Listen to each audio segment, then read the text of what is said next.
No Sisko Marjamaa vetää tämän maan ehkä näkyvintä suorastaan rakennuttajaorganisaatiota sillä, että pääkaupunkiseudulla rakennetaan, niin sillä on tietysti vaikutusta koko maahan.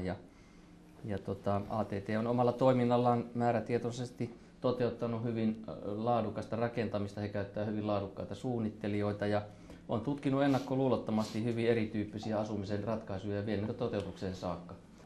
No Helsingin kaupunki on Suomen suurin asuntoja-omistaja ja minusta ei ole yhdentekevää, mihin suuntaan ylipäänsä asuminen pääkaupunkiseudulla kehittyy ja mihin sitä massaa sitten viedään.